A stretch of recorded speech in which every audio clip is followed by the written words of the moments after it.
The world of Turcalumarace thrives on ancient technology called Blastia, which harness a force known as air to power cities and create protective barriers. While the Empire enjoys prosperity, monstrous creatures roam the lands just beyond these safe havens, posing a constant, underlying threat to civilization's survival. In the lower quarter of the capital, Zaphias, the essential aque Blastia fails, cutting off the water supply. A former knight, Yuri Lowell, learns that the official channels, including his friend Flynn, are unavailable. Frustrated by the inaction of the authorities, he decides to resolve the issue himself. Yuri discovers the Blastia's crucial core component was stolen by a mage named Mordio, who resides in the city's noble quarter. Determined to retrieve the stolen part for his community, Yuri ventures into the unfamiliar and affluent section of the capital to confront the thief and reclaim their property. After tracking Mordio to his mansion, Yuri finds it deserted. He learns that Blastia core thefts are becoming a widespread issue. Realizing the thief has already fled the city, Yuri's personal mission to help his neighborhood quickly escalates into a much larger and more complicated pursuit of justice. Yuri finally catches up to Mordio's escaping carriage, but is intercepted by two bumbling Imperial Knights, Aque and Edephagos. Their strict adherence to protocol and general incompetence provide the perfect distraction for the real thief to get away, forcing Yuri into a frustrating fight that delays his pursuit. Yuri's pursuit is cut short when he's apprehended by the stern Captain Kumor. Disdainful of both Yuri and his friend Flynn, Kumor has Yuri arrested and thrown into the castle dungeon. This abrupt setback traps him within the Empire's walls, seemingly ending his quest to retrieve the stolen core. While imprisoned, Yuri encounters an enigmatic old man who provides cryptic clues about a potential escape route. The man speaks of a secret passage hidden beneath a statue of the goddess within the castle, planting an idea in Yuri's mind and offering a sliver of hope for his mission. A mysterious figure unexpectedly unlocks Yuri's cell, giving him a golden opportunity to escape. He plans a quick furlough to check on the situation in the lower quarter, intending to slip back into his cell before the guards notice he's missing, underestimating the trouble that awaits him outside.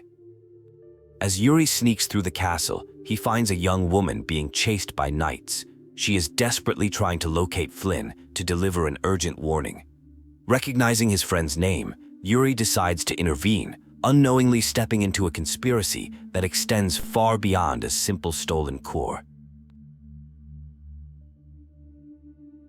Yuri learns the girl must warn Flynn of a grave danger.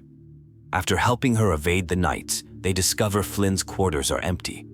Realizing her desperation, Yuri agrees to help her escape the castle entirely, forming an impromptu and uncertain alliance built on their shared connection to Flynn.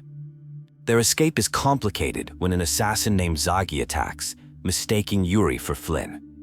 The fierce battle reveals that Flynn is the target of a dangerous organization. Zaphias' obsessive aggression makes it clear that powerful forces are at play, and Yuri has just stumbled right into their path. The young woman introduces herself as Estelle. With a common goal of escaping the castle, Yuri agrees to lead her to the secret passage mentioned by the old prisoner. Their partnership solidifies as they realize they must depend on one another to navigate the castle's corridors and evade the knights.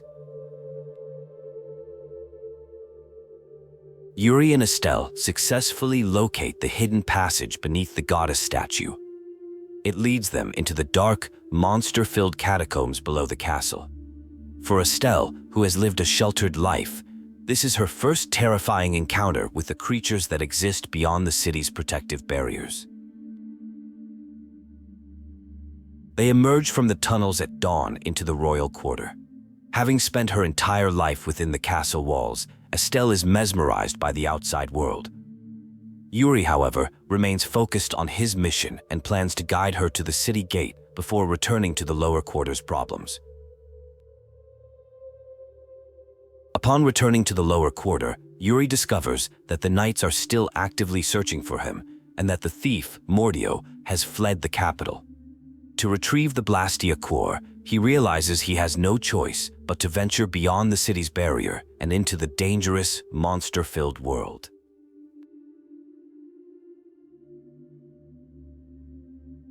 As Yuri and Estelle prepare to leave Zaphias, the community from the lower quarter provides them with supplies and a map. Despite his often cynical demeanor, Yuri's dedication to his home is recognized and supported. He says his farewells, ready to face the unknown dangers of the outside world.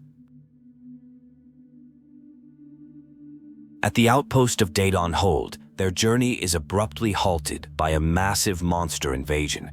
The Hold's defenses are breached, plunging the area into chaos. Yuri is forced into action, fighting to protect the civilians and a terrified Estelle from the sudden and overwhelming onslaught of creatures. During the attack, Estelle displays a surprising and powerful healing ability, saving an injured person. Her mysterious powers catch Yuri by surprise. Though the outpost is secured, the path forward is blocked by the monster horde, forcing the pair to seek an alternative route to continue their journey. They meet Kaufman, a merchant who suggests a detour through the Koi Woods, a place rumored to be cursed. With the main road blocked by monsters, Yuri and Estelle decide to brave the forest's mysterious dangers to continue their journey towards Halur, where they still hope to find Flynn. In the woods, the curse is revealed to be a dangerously dense concentration of air, which causes Estelle to faint. Soon after, they are joined by Karol Capel, a young and boastful member of the Hunting Blades Guild. The trio decides to travel together, heading north toward Halur. The group arrives in Halur to find its great tree barrier failing. The town was recently attacked by monsters, and the people were saved by a passing knight, Flynn. However, he has already departed, heading east in search of a mage who can repair the town's decaying protective barrier. Karol explains that the tree is being poisoned by monster blood from the recent attack. He knows of a cure involving a panacea bottle, which they must craft from rare ingredients. The party agrees to help the town, hoping to solve the problem before Flynn's eventual return to the city. The party works together to gather the needed components for the panacea bottle. They acquire a lorry of petal, find Nia fruit, and successfully hunt a fearsome egg bear for its claw. During the quest, they bond over their shared possession of rare bodhi Blastia, each obtained under unique circumstances. They create the panacea bottle and apply it to the tree, but it fails to work, leaving Karol devastated. In a moment of despair, Estelle instinctively channels an unknown and immensely powerful healing art. Her power surges through the tree, miraculously restoring its life, the barrier, and its blossoms.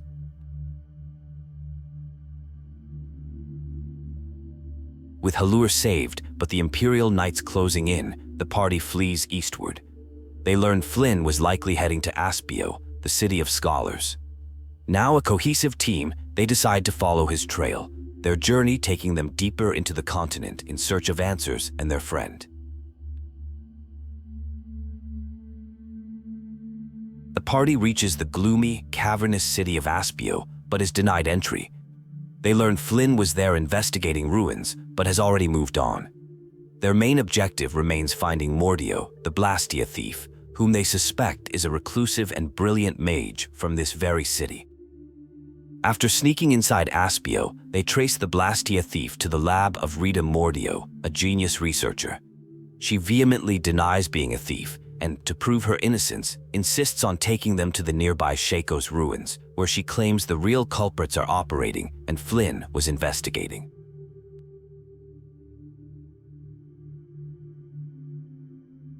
Inside the ancient Shakos ruins, Rita gives Yuri a sorcerer's ring, an artifact capable of activating the dormant Blastia technology.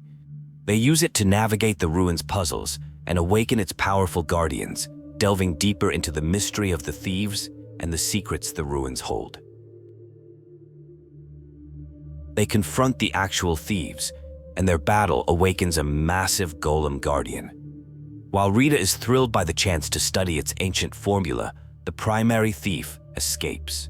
The party is left to deal with the powerful construct in a dangerous and destructive fight within the ancient ruins. After defeating the golem, they capture a thief who reveals a larger conspiracy. He was hired by a one-eyed giant named Barbos with instructions to deliver the stolen cores to Capuatorum. He also names another thief, Dedeki, as the one responsible for the theft in Zaphias, giving Yuri a crucial new lead.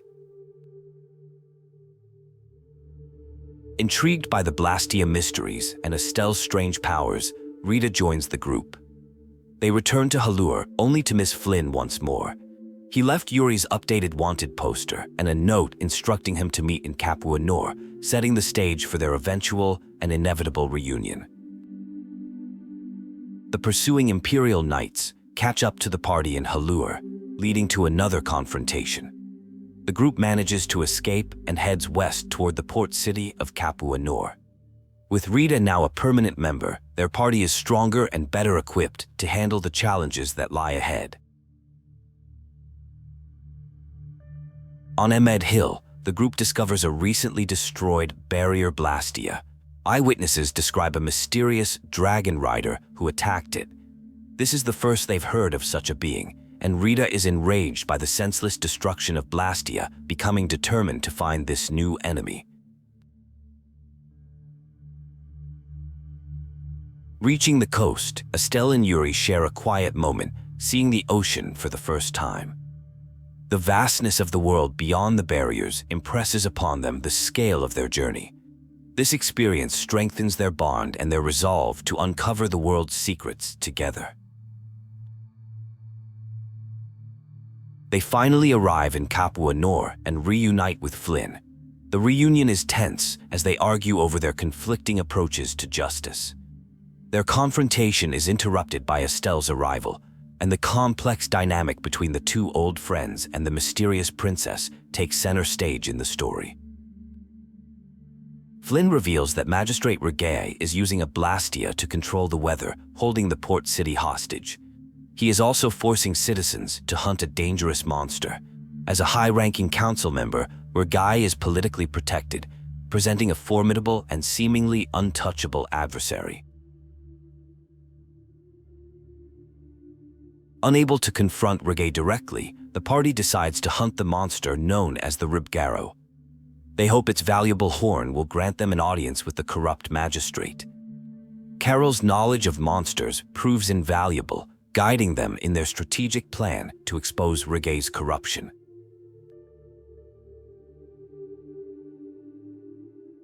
After acquiring the Ribgaro horn, Yuri gives it to a couple whose child was taken by Repede. This selfless act costs them their way into the mansion, but reinforces Yuri's commitment to defending the powerless. It highlights his philosophy of direct action in the face of systemic injustice.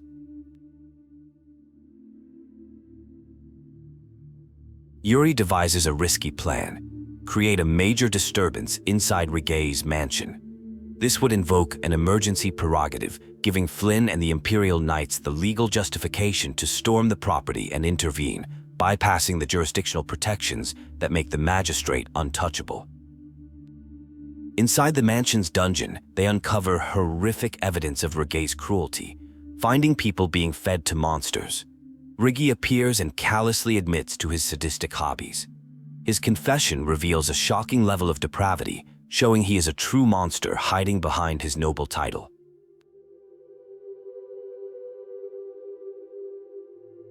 The group discovers the complex and unstable Blastia controlling the weather.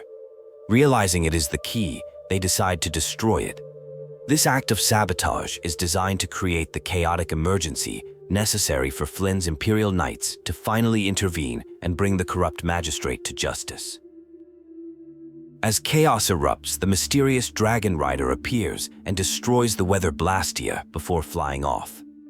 Enraged, Repede attempts to flee on his ship. The party gives chase, determined to prevent the corrupt and sadistic magistrate from escaping and answering for his horrific crimes against the people. On Repede's ship, they discover a huge cache of stolen Blastia cores and confront Barbos, the one-eyed leader of the Blood Alliance. Barbos admits he was hired to collect the cores, but hints at a larger conspiracy before making his own escape, leaving the party with more questions than answers. Zagi returns for another obsessive battle with Yuri. As their fight rages, the ship begins to sink, forcing everyone to abandon it. The chaotic climax leaves Repede's operation in ruins, but fails to capture the masterminds, who seem to have powerful connections that protect them from justice. Back in town, Repede audaciously denies everything, his story corroborated by Prince Iodor, a candidate for the throne who is supposedly his captive. Protected by his political power and a royal alibi, Repede walks free, leaving Yuri and Flynn utterly frustrated by the Empire's corrupt legal system. Yuri and Flynn argue fiercely over their fundamentally different approaches. Flynn advocates for changing the system from within, while Yuri feels direct, often illegal, action is necessary when the law fails to deliver justice. Their ideological divide deepens, setting them on separate, conflicting paths.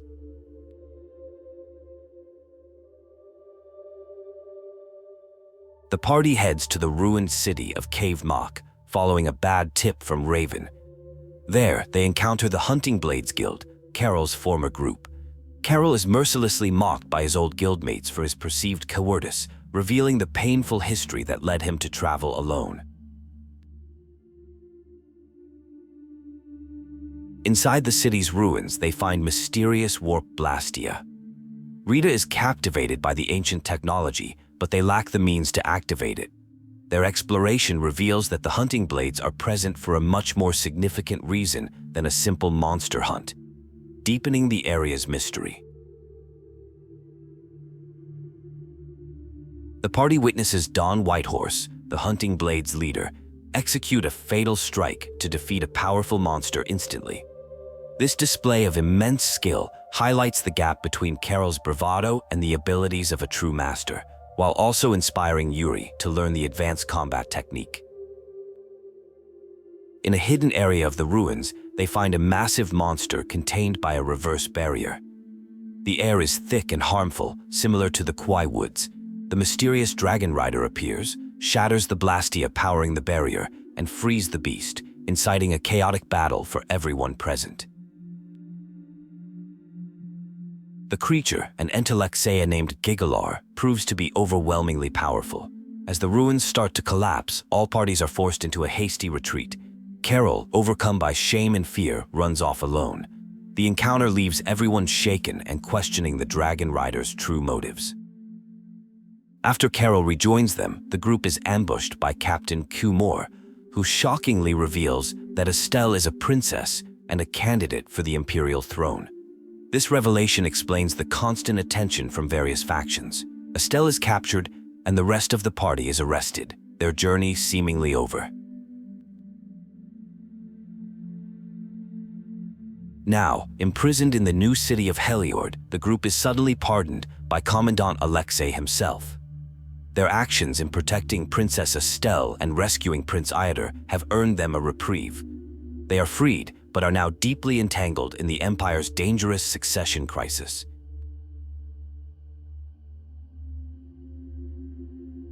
Flynn clarifies the political landscape. The Knights back Prince Iodor for the throne, while the Council supports Estelle.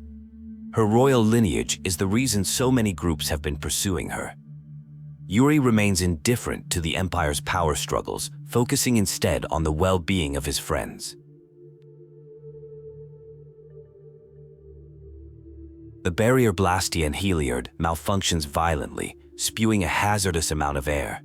Rita rushes to stabilize it, and Estelle joins her, channeling her own mysterious power. Together, they manage to contain the disaster, but the immense effort leaves both of them unconscious and completely exhausted. While watching over his recovering friends, Karol suggests to Yuri that they should form their own guild.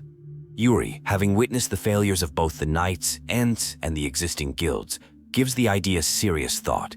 It represents a potential new path to pursue his own form of justice. As Estelle prepares for her return to the capital, the party plans their next steps. Karol is set on visiting the guild city of Dongrest. Yuri decides to go with him, seeing an opportunity to investigate the Blood Alliance and forge a new path for himself, independent of the Empire's control. Flynn leaves a message asking Yuri to protect Estelle. Recognizing she doesn't truly wish to return to the capital, Yuri agrees to take her and the others to Dongrest. This decision officially sets them on a path independent of the Empire, with Yuri taking responsibility for the princess's safety. Upon arriving in Dongrest, the guild capital, the city's barrier fails during a massive monster attack. The guilds, led by the charismatic Don Whitehorse, proudly refuse aid from the Imperial Knights, insisting on defending their city themselves, showcasing their fierce independence and pride. Rita quickly repairs the damaged barrier Blastia and discovers it was sabotaged with the same unusual technology found on Emed Hill, confirming a deliberate, coordinated attack. Respecting the guild's autonomy, Flynn takes his knights to fight the monsters outside the city walls, offering support without overstepping. The Dawn agrees to help them deal with Barbos, but their alliance is immediately threatened by a forged letter from Prince Iodor, designed to incite war between the guilds and the Empire. The plot succeeds in creating chaos, resulting in Flynn's unjust imprisonment and escalating tensions to a breaking point. Yuri utilizes the city's secret underground tunnels, a relic from a past conflict with the Empire, to sneak into Barbos's hideout. He plans to confront the Blood Alliance leader directly, hoping to expose the conspiracy, clear Flynn's name, and prevent an all-out war from erupting. After defeating the golem, they corner one of the thieves. He confesses he was hired to steal cores by a client in Capuatorum, a one-eyed giant named Barbos. He also reveals another thief named Dedeki was responsible for the theft in Zaphias, giving Yuri a new lead to follow. Rita, intrigued by Estelle's unique healing abilities and the mystery of the Blastia, decides to join the group. They travel back to Halur, only to find Flynn has just missed them again. He left behind Yuri's wanted poster, now with a higher bounty, and a note telling him to meet in Capua Nor. The Imperial Knights, led by LeBlanc and the Schwann Brigade, catch up to them in Halur. Another confrontation ensues, but the party manages to escape. They decide to head west towards Capua Nor, with Rita now officially part of their group, eager to understand the strange Blastia phenomena they've encountered. On Emed Hill, they discover a recently destroyed barrier Blastia. Witnesses claim a dragon rider attacked it with a giant spear. This is the first they've heard of such a being. Rita is furious at the destruction of a Blastia and becomes determined to find this mysterious attacker. The group reaches the coast, and Estelle and Yuri share a moment admiring the ocean for the first time. The vastness of the world outside the barriers becomes apparent. Their journey has shown them so much more than they ever imagined, strengthening their resolve to see it through and uncover its secrets. They arrive in Capua Nor, a gloomy port town suffering under the harsh rule of Magistrate Regay. They witness his thugs abusing the townspeople over unpaid taxes. Estelle is horrified by the injustice, and Yuri is angered, seeing a reflection of the problems from his own home in the lower quarter. Yuri finally reunites with Flynn in Capua Nor. Their reunion is tense, as Flynn confronts Yuri about his wanted poster and criminal activities. Their argument is interrupted by Estelle's joyful relief at finding Flynn safe. The group dynamic becomes more complex with the two old friends back together.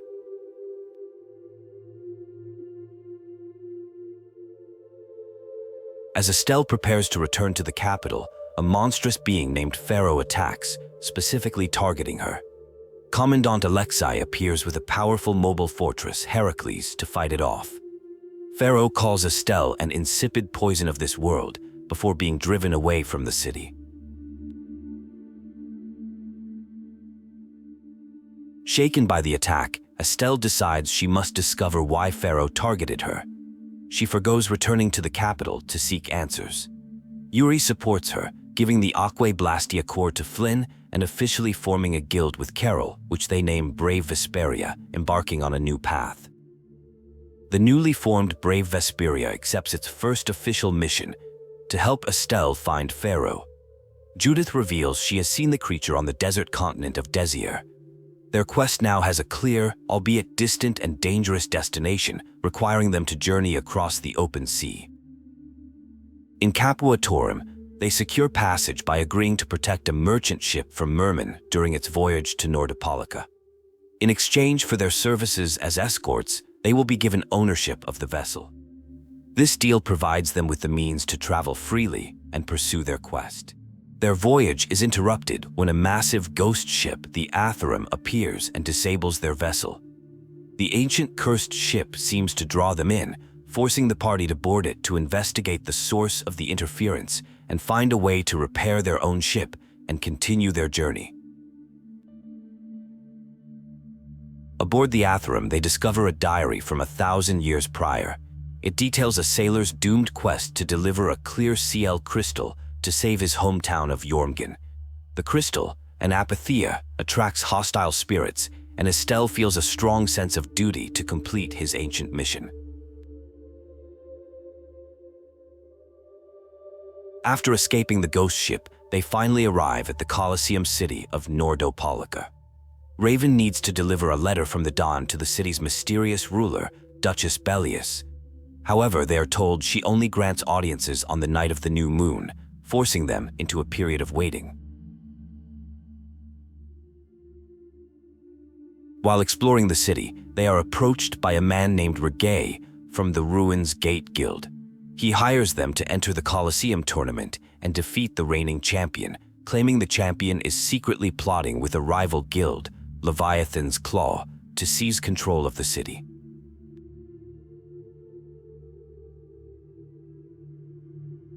Yuri enters the tournament and fights his way to the final match, only to discover the champion is Flynn.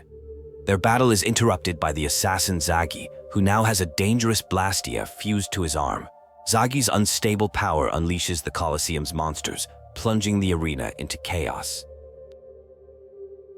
During the chaos, Repede is revealed to be a traitor working with Leviathan's Claw. He steals the mysterious red box containing the CL crystal and flees. The party gives chase, determined to retrieve the stolen artifact and uncover the full extent of his betrayal and the conspiracy he is part of. The chase leads them into the Wiesent of Kados, where they confront Repede, who reveals his true identity as Jaeger, the leader of Leviathan's Claw. After a fierce battle, Jaeger escapes, but the party successfully retrieves the red box, thwarting at least part of his villainous plan. Emerging from the caves, they find themselves in the vast sands of Kogor. With the stolen box recovered, their mission shifts back to Estelle's quest to find Pharaoh. Judith confirms the creature resides somewhere in this desert, and the guild prepares for the difficult journey into the harsh environment.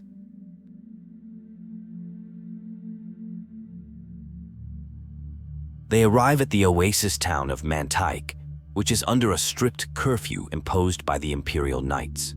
The local magistrate is forcing citizens into the desert to hunt for Pharaoh, revealing that the Empire is also searching for the creature, adding another layer of complication to their quest.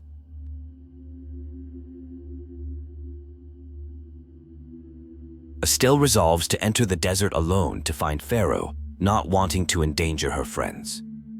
Brave Vesperia refuses to let her, citing their guild's laws to protect their own.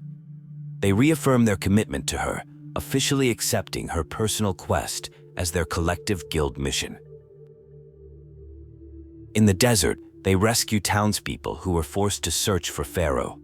Shortly after, they are attacked by a strange and powerful creature born from the unstable air. The battle drains their energy, leaving them to collapse from exhaustion under the scorching desert sun, their journey in peril. The party awakens in the legendary lost town of Jormungand, having been rescued by an unknown entity. They meet a woman who is a descendant of the sailor from the Atherum. They also encounter Duke again, who takes the seal crystal, reveals it is an apatheia, and promptly shatters it. Duke explains that Estelle is a child of the full moon, a being with a power that is despised by the Entellexia, such as Pharaoh. This power is the insipid poison the creature spoke of. He warns Estelle that seeking a confrontation with Pharaoh will inevitably lead to her death. Armed with this new troubling information, the party decides their next course of action. They must return to Nordopolica and seek an audience with Duchess Belius.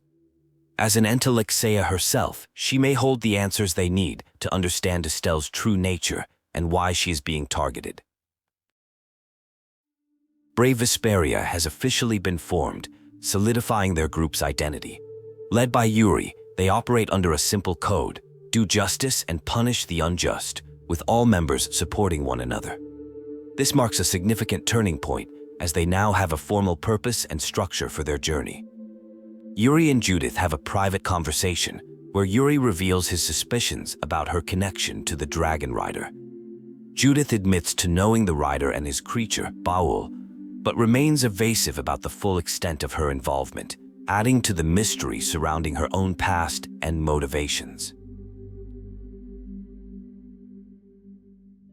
The party takes on a new job, investigating forced labor in the newly constructed city of Heliord. They discover that Captain Kumor is behind it, tricking workers with false promises of nobility. This puts brave Vesperia in direct conflict with a faction of the Imperial Knights once again. To infiltrate the labor camp, the party devises a plan involving disguises and distractions. Judith uses her feminine wiles to lure away a guard, showcasing a playful but effective side of her personality. This allows the others to sneak into the restricted area and investigate the situation further. Inside the camp, they find and rescue Rita, who is captured while investigating Kumor's illegal activities on her own. She reveals that Kumor is stockpiling powerful Hoplon Blastia, likely preparing for a major military action, and is working with Jaeger and the remnants of Leviathan's Claw. The group confronts Kumor and Jaeger, who are overseeing the forced labor. Estelle denounces Kumor's actions as a disgrace to the Knights, but he dismisses her, revealing his ambition to become the next commandant. A battle ensues, with the party fighting to free the captive workers from his tyranny. After defeating Kumor's forces and freeing the laborers, Flynn arrives with his brigade to take control of the situation. Kumor and Jaeger manage to escape during the confusion. The party decides to let Flynn handle the aftermath as they continue their journey toward Capua Torum, their next destination.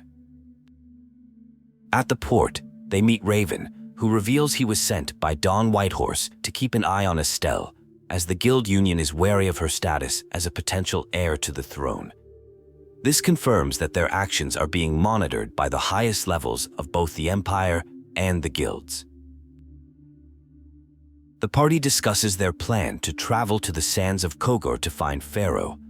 Raven decides to tag along, as he has his own mission to deliver a letter to Belius in Nordopolica, which lies on the same continent.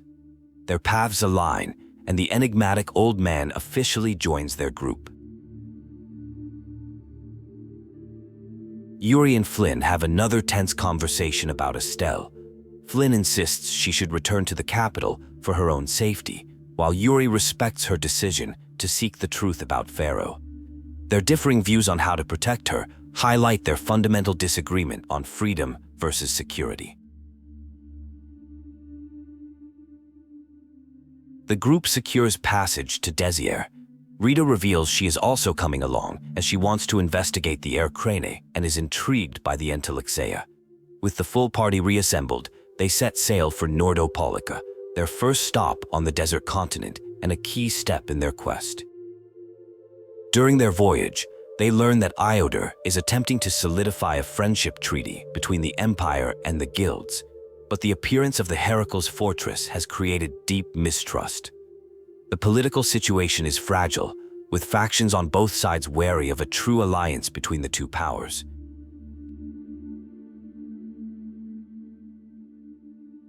Their ship is attacked by mermen, and the party works together to defend it.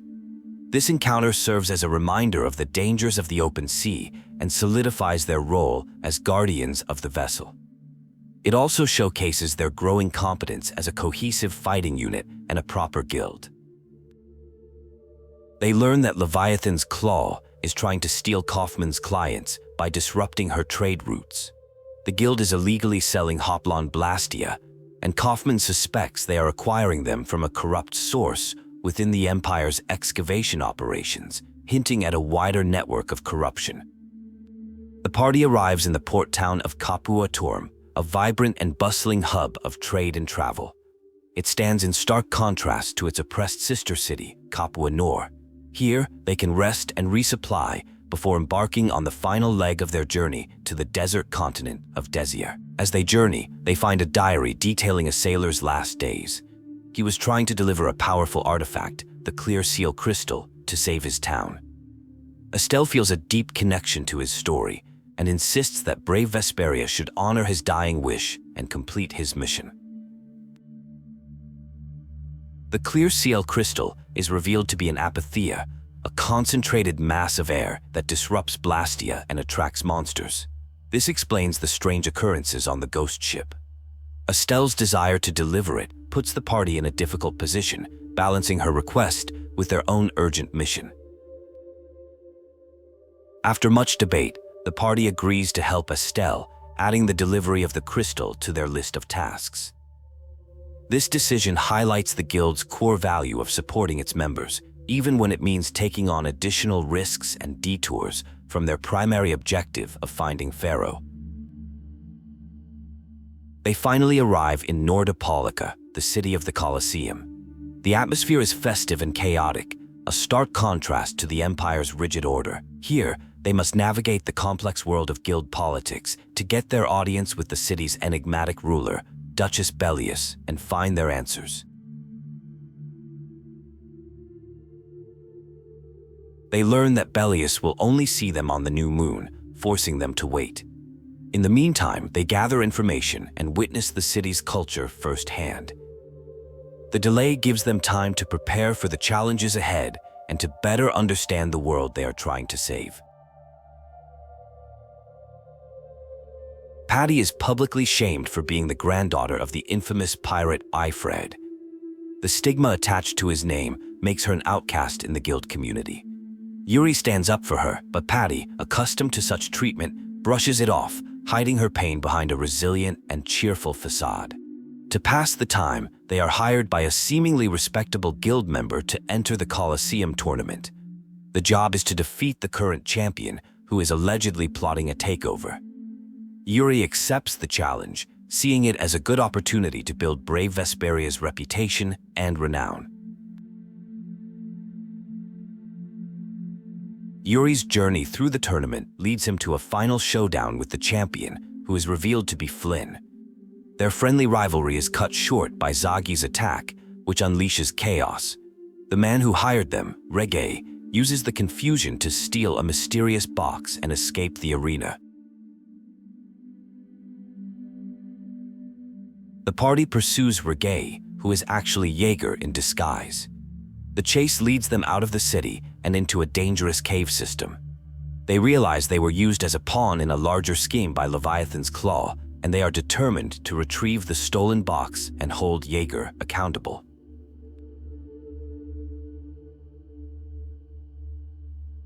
They finally corner Jaeger, and after a difficult battle, manage to retrieve the stolen box. It contains the Clear Seal Crystal, connecting the events at the Colosseum to the ghost ship and Estelle's side quest. The victory is temporary, as Jaeger once again manages to escape their grasp. Their pursuit leads them into the sands of Kogor. With the box recovered, their focus returns to Estelle's urgent need to find Pharaoh. Armed with new knowledge but facing a harsh and unforgiving environment, brave Vesperia prepares to venture deep into the desert in search of the powerful Alexei.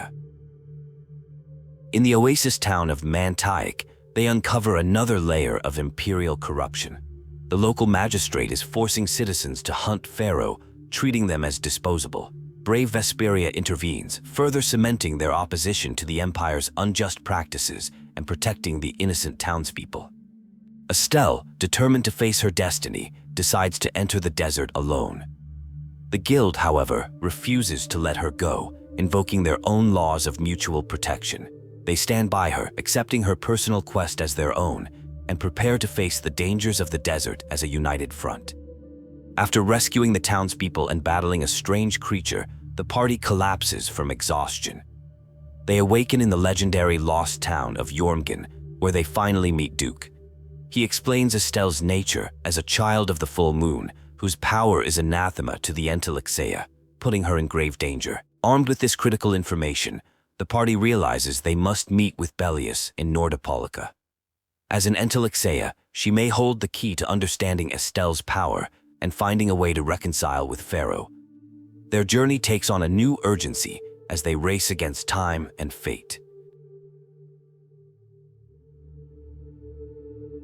Back in Nordopolica, they find the city in turmoil.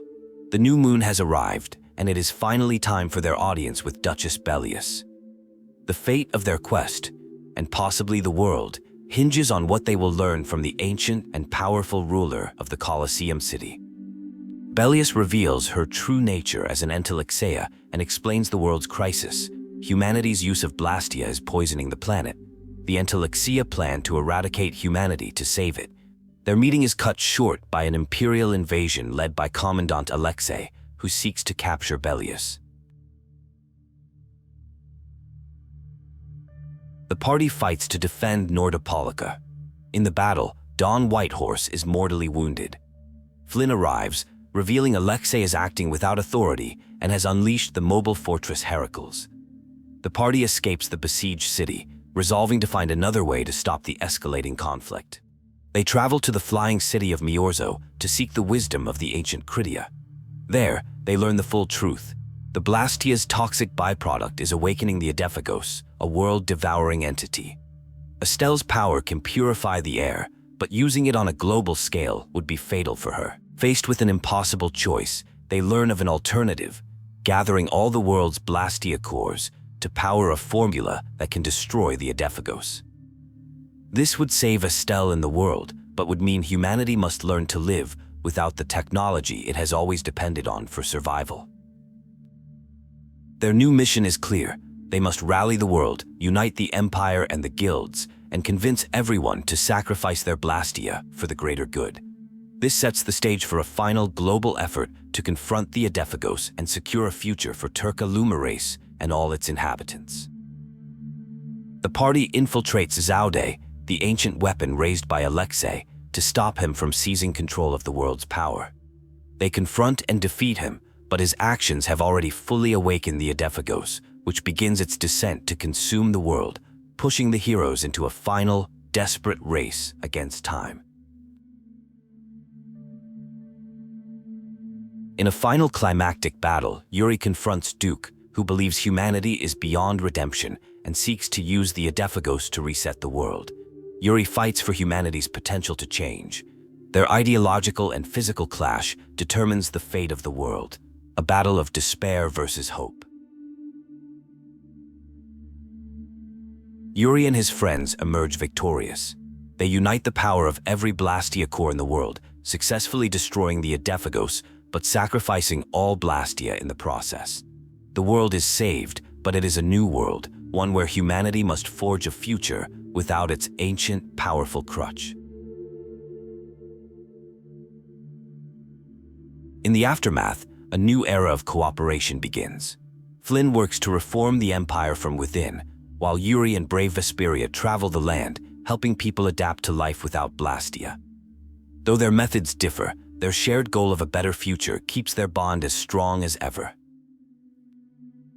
The members of brave Vesperia reflect on their epic journey, which started with a simple quest for a stolen water core and ended with them saving the world. Their adventure has forged them into an unbreakable family, ready to face the challenges of the new world they helped create together. The story concludes with each character finding their place in the new world. Karol becomes a confident guild leader, Rita pioneers new sciences, Judith explores her heritage, and Estelle uses her gifts to heal and help others, finding her purpose not as a princess, but as a friend to all. The world without Blastia is challenging but full of potential. People begin to innovate, finding new ways to live and thrive in cooperation with each other and the planet.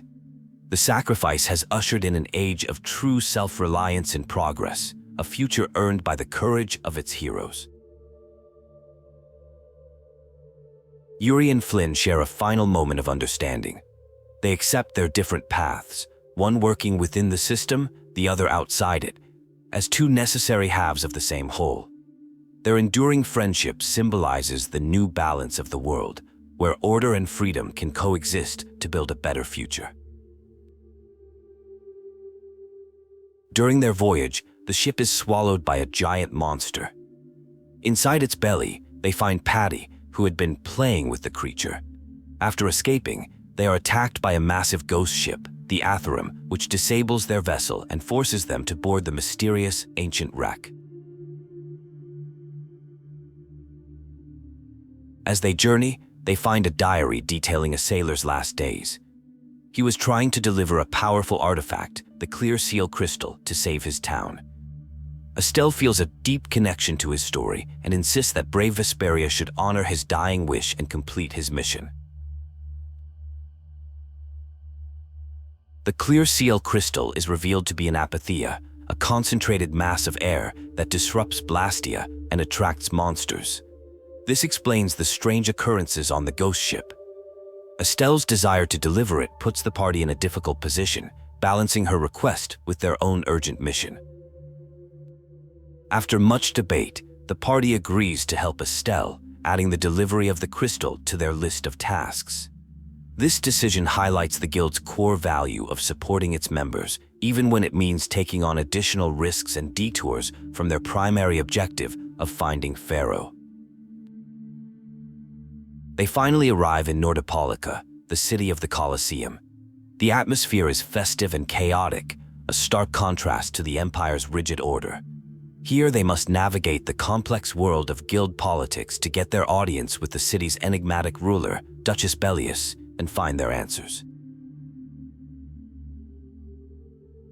The group discusses their next move, torn between helping the townspeople oppressed by Kumor and pursuing their own goals. Rita pushes to find the Alexei, but Estelle is concerned for the citizens. They ultimately decide to prioritize their mission to Nordopolica for now, much to Estelle's dismay. Deciding he cannot let Kumor's tyranny continue, Yuri takes matters into his own hands. He confronts the corrupt knight alone, challenging him to a duel. Kumor, arrogant and overconfident, accepts, unaware of the grim justice Yuri intends to deliver for his crimes against the people of Mantaik. Flynn confronts Yuri about the killing of Kumor, questioning his friend's vigilante justice. Yuri defends his actions, arguing that the law fails to punish the truly corrupt. This marks a significant divide in their ideologies, with Flynn determined to fix the system from within, while Yuri operates outside it. Estelle, having overheard the conversation, confronts Yuri about his actions. He doesn't deny the killings, giving her the option to leave his side. She chooses to stay, believing that traveling with him will help her find her own path, even if she doesn't fully understand his methods. The party reaches the west end of Kados, only to find the path to Nordopolica blockaded by Imperial Knights under Flynn's command. This raises suspicion about the Knights' motives and what's truly happening in the guild city.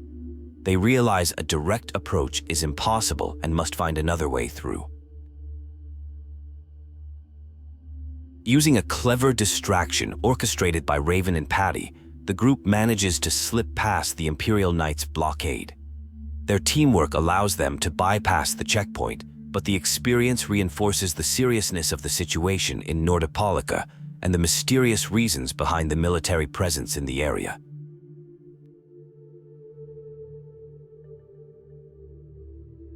As they progress, the party is relentlessly pursued by Imperial Knights, confirming their fanatical dedication.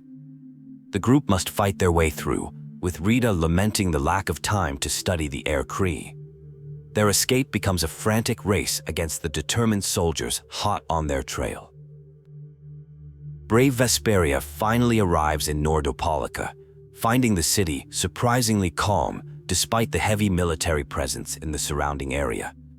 They decide to stick together and proceed with their plan to meet Belius that evening, all while remaining cautious of the knights who are clearly up to something significant.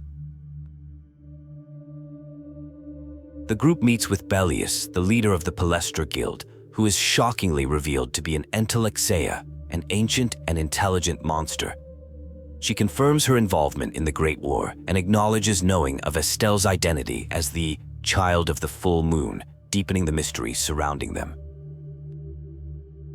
The meeting is violently interrupted by the Hunting Blades, a monster hunting guild led by Clint. They declare Belius an enemy of humanity and attack, revealing they were commissioned by the Union itself. This betrayal throws the guild world into chaos and forces the party to side with Belius against them.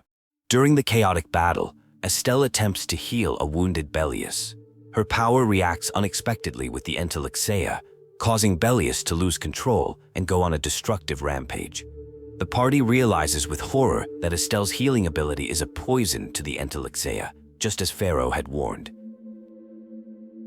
In her final moments, Belius instructs Estelle to seek out Pharaoh to understand her destiny and passes on her apatheia, a crystallized life essence, to be delivered to Don Whitehorse. The Hunting Blades immediately try to seize the apatheia, revealing their true motive for attacking Nordopolica all along. Flynn arrives and confronts Yuri, demanding the apatheia and Estelle's return. It's revealed the knights are also after the apatheia, working with the Hunting Blades. A tense standoff ensues, with Flynn questioning Yuri's vigilante justice and Yuri challenging Flynn's blind obedience to a corrupt system. While escaping Nordopolica by sea, Judith shockingly destroys the ship's new Hermes Blastia core before leaping off the vessel onto her dragon, Baul.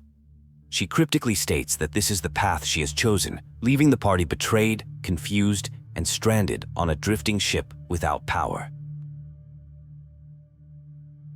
Adrift at sea, the party discusses Judith's betrayal and her connection to the dragon rider from Heliord.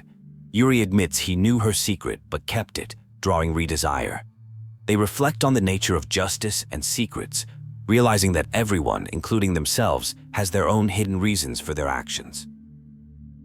Karol confronts Yuri about killing Ragu and Kumor, struggling to reconcile his friend's actions with his own sense of justice. Yuri stands by his choices, explaining that some things must be done, even if they are crimes. This raw conversation highlights the group's internal conflicts over morality and law.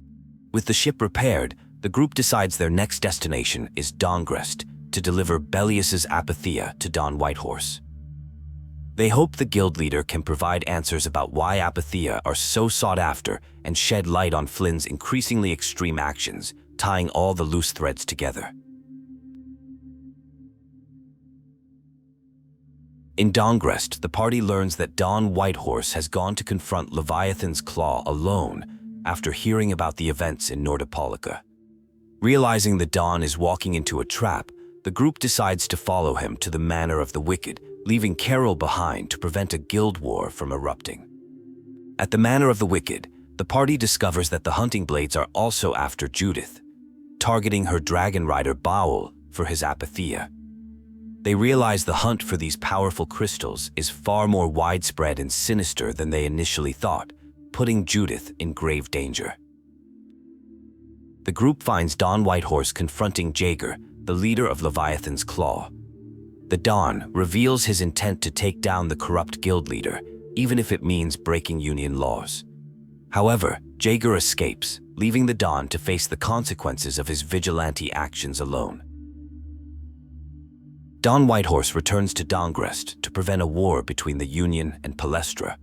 To atone for his grandson Harry's role in Belius's death, he offers his own life in a formal duel. Yuri is forced to act as his second, a grim duty that weighs heavily on him. In a somber and fateful duel, Yuri assists Don Whitehorse in his sacrifice. The Don's death successfully prevents the guild war, but leaves a power vacuum and a profound impact on everyone, especially Karol. His final words urge the next generation to build a new age for themselves.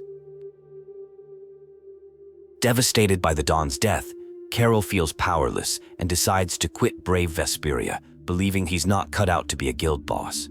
Yuri confronts him, challenging him to honor the Dawn's sacrifice by carrying on their dream rather than abandoning it in his grief and self-doubt. With their resolve hardened, the group decides their next mission is to find Judith at Mount Temza and get answers. They need to understand her motives and what she knows about the Alexei and Estelle's power. Brave Vesperia moves forward, determined to hold their own guild members accountable. Just as the party prepares to depart, Karol returns, having changed his mind. He declares that he cannot abandon his friends and will continue as a member of Brave Vesperia, though not as its boss. His return, along with Raven's surprise reappearance, reunites the group for their journey.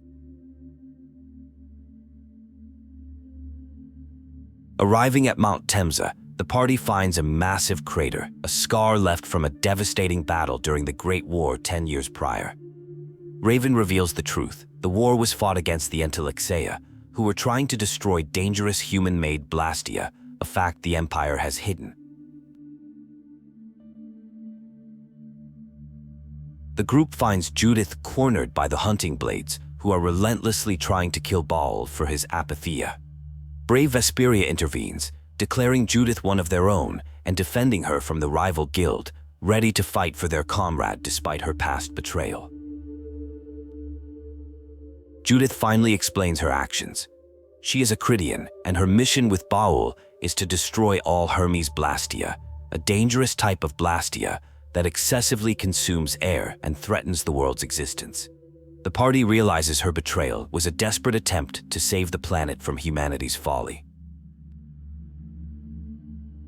During the intense fight, Baal begins to evolve, a painful and dangerous process.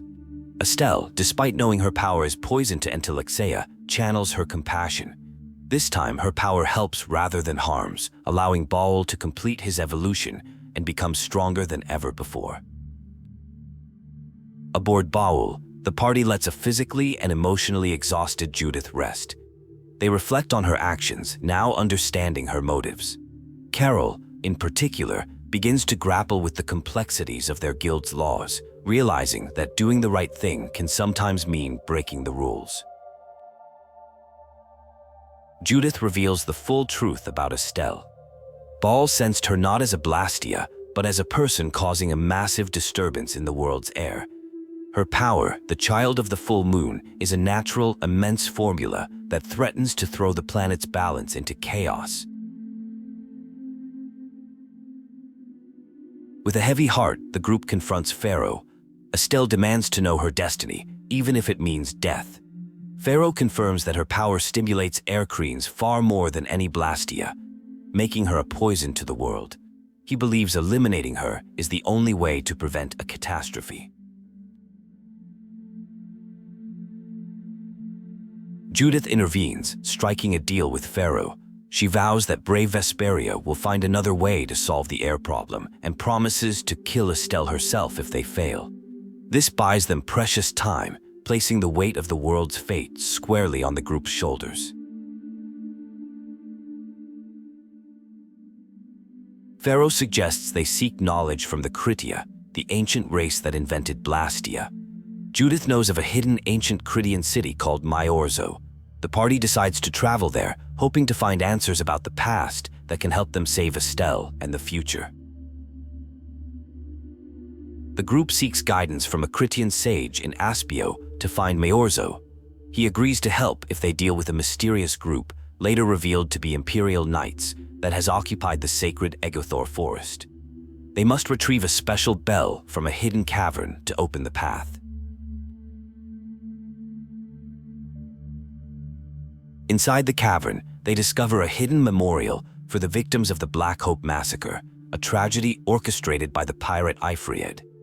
The grim discovery deeply shakes Patty, who has been seeking Ifried, believing him to be her grandfather. The weight of this legacy becomes a heavy burden for her. Deeply disturbed by the discovery, Patty wants to part ways with the group, feeling she is a source of trouble. The others refuse to let her go alone, assuring her that they are all in this together. They convince her to continue with them to Egothor Forest. In Egothor Forest, the party is attacked by powerful Hoplon Blastia controlled by the Imperial Knights. Estelle instinctively uses her power to dissipate a blast, saving them, but also dangerously unbalancing the air. This forces Yuri to take a hit to prevent her from using her power again. Rita works furiously to disable the Blastia, while the rest of the group defends her from waves of attacking knights. It's a desperate battle, with everyone putting their trust in Rita's genius to save them. She succeeds just in time, and the knights are forced to retreat from the forest. Using the bell, Judith opens the way to Majorzo, a breathtaking ancient city floating in the sky, built within a giant entelexia.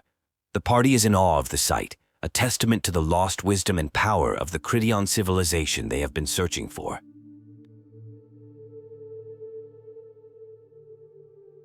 The Elder of Majorzo reveals a shocking truth. Blastia cores are made from crushed apatheia. The very power source of their civilization comes from the remains of the entelexia, a bitter irony that explains the ancient conflict and the danger that Blastia posed to the world. Through an ancient mural, the Elder shows them the story of the Edephagos, a world-consuming cataclysm born from the overuse of Blastia. The ancient civilization only stopped it by sacrificing the children of the full moon, whose lives powered a great sealing device. Estelle is horrified to learn her destiny is to die. Rita proposes a new theory. If they can create a new formula, the Rhizomata, they could neutralize Estelle's power and control the excess air, preventing the Edephagos' return without sacrifice. It's a long shot, a dream of researchers worldwide, but it's the only hope they have. While the group discusses their next move, Estelle and Raven mysteriously vanish. A functioning warp Blastia is discovered, suggesting they were taken from Majorzo. The remaining party members are shocked, realizing their friends have been kidnapped, likely by the one person who knows how to exploit Estelle's power. The party confronts Commandant Alexei, who reveals he was behind everything, manipulating events from the start. He admits to orchestrating the actions of Ragu, Barbos, and Kumor. He declares his time for games is over and that he will now seize true authority over the Empire. Flynn is left reeling from Alexei's betrayal, admitting his own blindness and failure to see his mentor's true nature. Feeling responsible for Estelle's capture, he makes a stunning decision.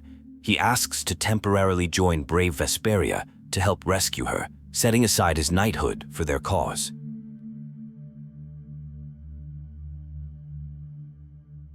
The group finds Estelle at the Shrine of Bakchin, where Alexei is using her power. He forces her to drain an entelexeia's life, creating an apatheia. He reveals his plan to use her as a tool, a living key to unlock an ancient power, showing no regard for her life. Flynn struggles with the idea of fighting Alexei, his former mentor whom he deeply respected. He confesses that he doesn't want to believe the man he looked up to for so long could be so corrupt. However, Alexei's cruel treatment of Estelle solidifies Flynn's resolve to stop him. Duke, a mysterious and powerful warrior, appears before the party. He possesses De Nomos, the legendary sword of the Imperial line, and uses its power to unlock a sealed door for them. He cryptically warns them about the burden of the entelexeia before vanishing, deepening the mystery surrounding him. The party corners Alexei, but he turns Estelle against them, forcing her to fight her own friends. Overwhelmed by her power and her despair, she begs Yuri to kill her. It's a heartbreaking confrontation, forcing the group to fight the very person they are trying to save. The confrontation is interrupted by Captain Schwan, who is revealed to be Raven. He has been working for Alexei all along. Forced to choose, Raven sides with Alexei, and the party must now fight their old, wisecracking friend in a battle where allegiances and friendships are put to the ultimate test. During the fight, it's revealed that Raven's heart is a Hermes Blastia implanted by Alexei after he was killed in the Great War 10 years ago. He has been living as Alexei's puppet ever since. The fortress begins to collapse, and Raven sacrifices himself to save the group, finding redemption. The group discovers Alexei is using the flying fortress, Heracles, as a decoy to draw their attention while he heads to the capital. They board the massive weapon from above with Bowel's help, preparing for a full-scale assault to stop the fortress and find a way to pursue Alexei.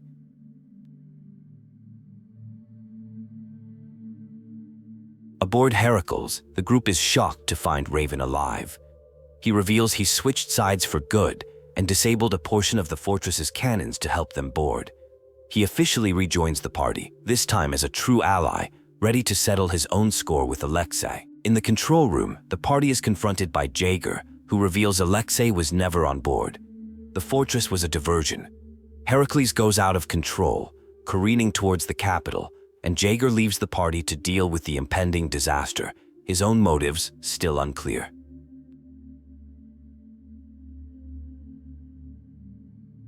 With the fortress about to crash, the party races to the engine room.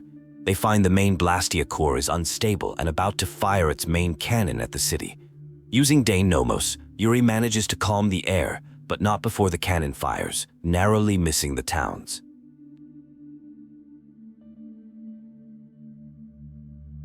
As the out-of-control Heracles finally crashes, Duke appears and saves it from destroying the port. He once again shows his immense power and ambiguous allegiance, leaving the party to wonder about his true purpose and why he continues to intervene in their journey.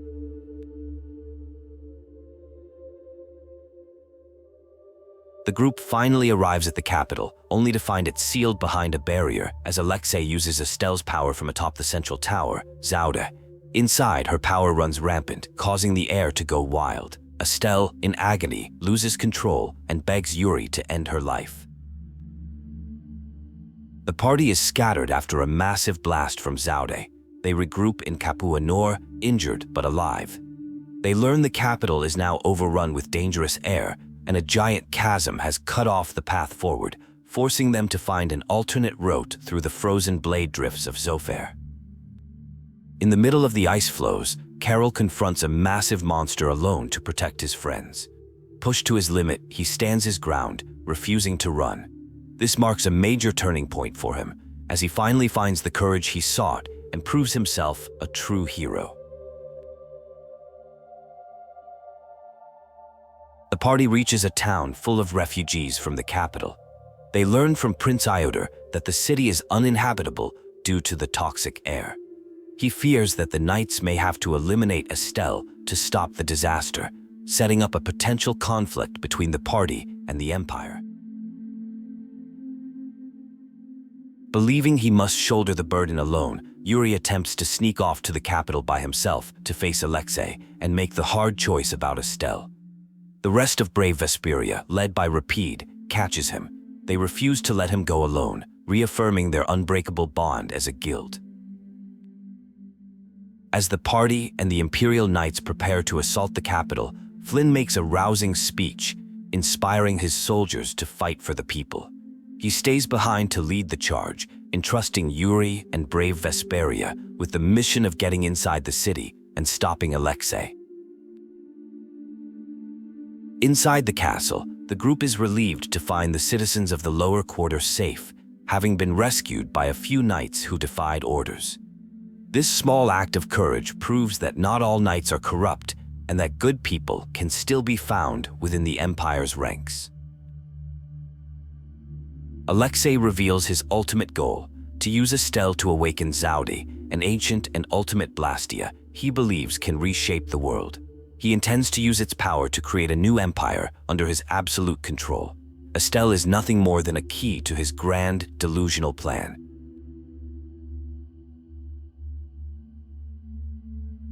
With Estelle's power, Alexei succeeds in raising Zaude. However, he has made a grave miscalculation.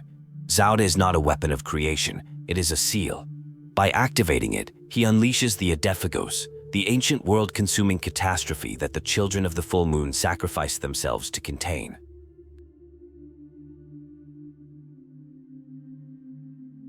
With Alexei defeated and the Edephagos looming, the party focuses on freeing Estelle from the system controlling her. Rita devises a plan to use De Nomos to sever the connection. It's a desperate gamble, requiring all their strength to save their friend from the rampaging power within her.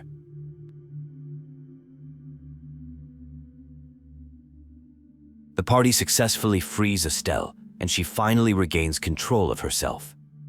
The reunion is short-lived, as they now face a much greater threat. With the Edephagos consuming the world, their personal battles are over, and the fight for the planet's survival has just begun. After a long and emotional journey, Estelle and Yuri share a quiet moment. He learns that she has fully embraced her own path, no longer just playing a role, but making her own choices. They reflect on their travels and reaffirm their bond, ready to face the final battle together. Yuri and Flynn have a final duel, not out of anger, but to reaffirm the vow they made as kids, to make a world where people can smile. Though their paths diverged, they accept each other's choices, recognizing they are two sides of the same coin, fighting for the same goal. Rita unveils her grand plan to defeat the Edephagos. By creating a device to synchronize with every Blastia core in the world, they can convert them all into elemental spirits.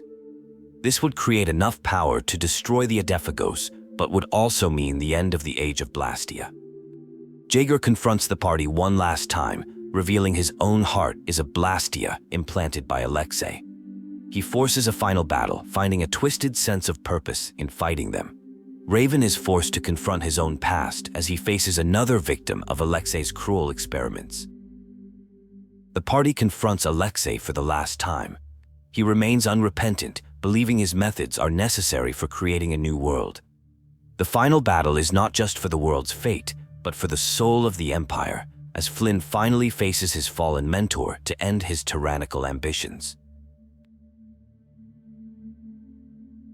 With Alexei's defeat, Duke appears and reveals the terrible truth about Zaphias and the Edephagos. The ancient weapon was a seal, and the catastrophe was never truly destroyed. The world now faces its greatest threat, and the party's victory over the Commandant feels tragically hollow. Duke reveals his own plan to stop the Edephagos, use the ancient weapon Tarkaron to sacrifice all of humanity, whom he views as a plague on the world. He sees this as the only way to truly protect the planet, setting him on a collision course with brave Vesperia. After being missing and presumed dead, Yuri is found alive by Estelle and Repede. The reunion is emotional as he learns how his friends never gave up hope, with even Flynn searching for him. His return marks the beginning of their final push against the Edephagos. Rita finalizes her plan to create spirits. It requires Estelle's power and the life energy of the party to convert an Alexei's apatheia.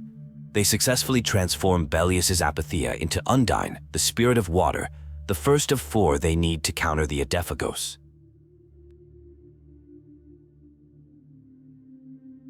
To gather the 4 elemental spirits, the party travels the world, seeking out the remaining Alexei. They find Pharaoh, who willingly gives his life to become Efreet, the spirit of fire, and Guzios, who they are forced to save from becoming an Edephagos himself to create Gnome, the spirit of earth. The party has one final conversation about their plan. They acknowledge that ending the age of Blastia will cause chaos, but they accept the responsibility. They resolve to move forward together, ready to face the consequences of their choice for the sake of the world's future.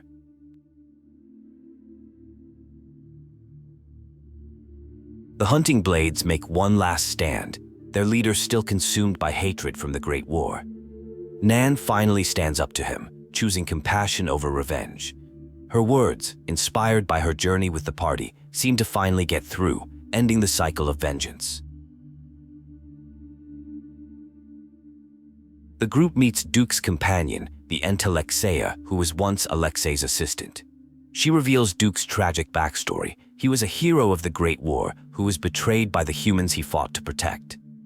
This betrayal is the source of his deep-seated hatred and his refusal to trust humanity.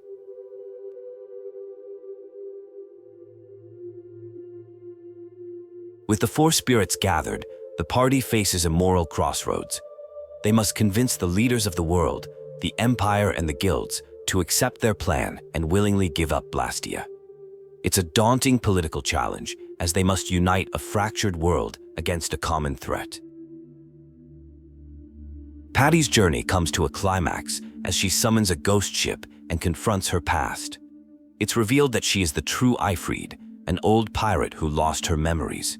She is forced to put her last remaining crewmate, transformed into a monster, out of his misery. Duke activates the Tower of Turcalumarace, which begins absorbing the life force of humanity across the globe.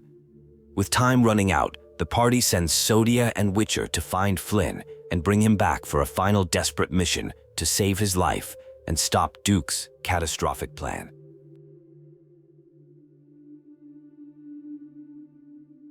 Flynn is saved from a horde of monsters thanks to Rita's newly created weapon, the Vesperia No. 1. The party reunites, and together with the leaders of the world, they agree on a unified plan. The knights and guilds will build a network, while brave Vesperia takes the fight to Duke.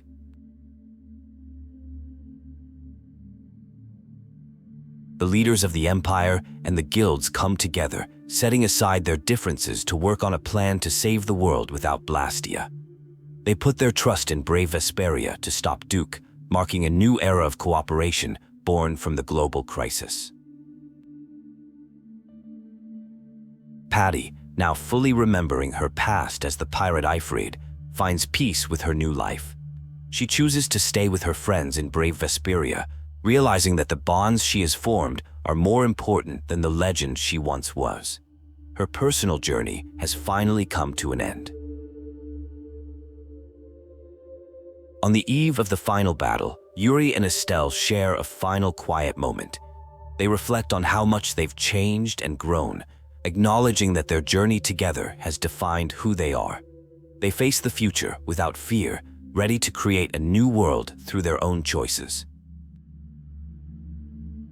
As the party ascends the Tower of Turcalumarace, they learn its true purpose from Duke. It was not a weapon built by the ancients to fight the Alexei, but a city they converted into a weapon. This revelation underscores the cyclical nature of humanity's mistakes and their fear-driven aggression. Atop the tower, brave Vesperia makes their final plea to Duke. They argue that humanity can change and that his path of destruction is not the answer. Duke refuses to listen, his heart hardened by past betrayals. The ideological clash becomes a physical one as they fight for the world's future. The party engages in a desperate final battle against Duke, who channels the full power of Turcalumarace. It is a clash of ideals made manifest, with Yuri and his friends fighting for a future built on hope and second chances, while Duke fights for a world cleansed by sacrifice. With Duke defeated, the party turns their attention to the Edephagos. They combine the power of the four elemental spirits with Rita's device, successfully triggering the conversion of every Blastia core in the world. The resulting surge of energy transforms the Edephagos into countless new spirits, saving the world.